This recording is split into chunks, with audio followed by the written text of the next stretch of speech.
Salut, aujourd'hui on est avec Brice, on va regarder sa voiture Kyosho V1 RRR en échelle 1/10, hein, c'est une voiture de piste 1/10. Il vient de refaire sa carrosserie. On a toujours le moteur RB Speedline.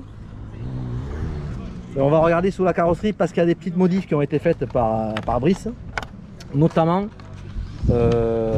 la voie. Il a élargi, hein, à la base c'est une 200 mm et il a fait des petites modifs pour élargir les voies en 230. Ça n'arrive pas tout à fait à 235, c'est du 230.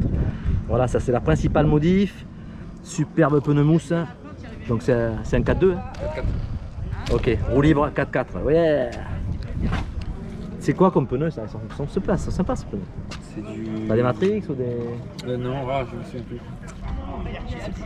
Désolé. Short bien tendre, ouais. Pour la croche, voilà, c'est du 32.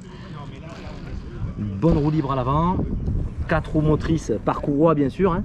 On a ici la transmission pour l'arrière, une longue transversale et un retour sur l'axe avant. Voilà, qu'est-ce qu'on a d'autre comme modif? Rien de particulier? Je suis passé en radio numérique. Ouais, voilà. Bon, on a modernisé toute la partie électro évidemment en 2.4. À l'origine, à l'époque de ce modèle, initialement, ben, c'était des radios à quartz, hein, évidemment. Mais là, on a modernisé.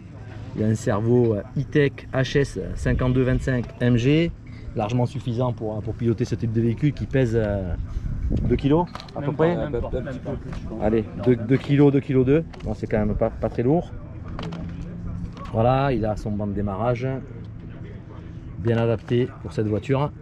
Et on retrouve ici une boîte de vitesse Kyosho type Maslot à l'intérieur des couronnes et un embrayage ici dans les couronnes et un embrayage ici syntaxe. Voilà. On retrouve la cloche conique. Alors il y a une petite pièce ici qui vient renforcer justement la cellule arrière et qui s'appuie sur le platine central ici. Voilà. Ici on a la came de frein, les barres anti-roulis à couteau à l'arrière. Ça c'est sur certains modèles c'était des options parce qu'on retrouvait des barres classiques, mais ici ce sont des barres à couteau. Donc la dureté se fait sur l'angle évidemment de la tige qui est une lame en fait, voilà, avec la boule au milieu. On les retrouve à l'avant, à l'arrière.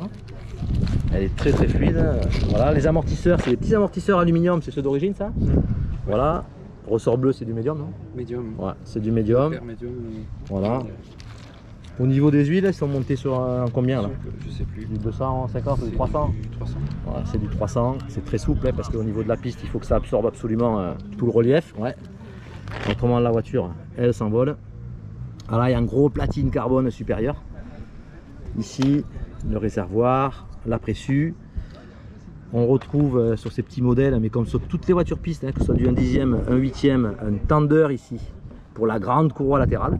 Donc c'est voilà, le tender de courroie avec un roulement en général. Voilà, ça permet d'adapter parce qu'il faut la garder souple en fait, hein, on le voit bien. Hein. Mais il y a quand même cette petite tension qui permet, pour éviter, si c'est trop lâche, de ruiner les petits pignons en plastique, parce qu'en général tout est en plastique d'origine. Je sais qu'il existe des options de certains métals ou une autre matière blanche là, ouais, en particulier ça, ou en téflon, ouais.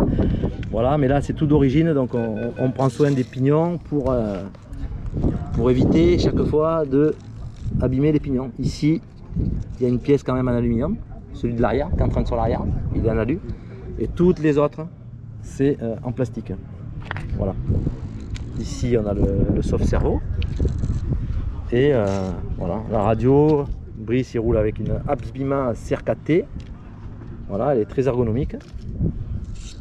Direction gaz frein. Voilà, c'est parti pour une petite session. À bientôt dans une prochaine vidéo. Ciao.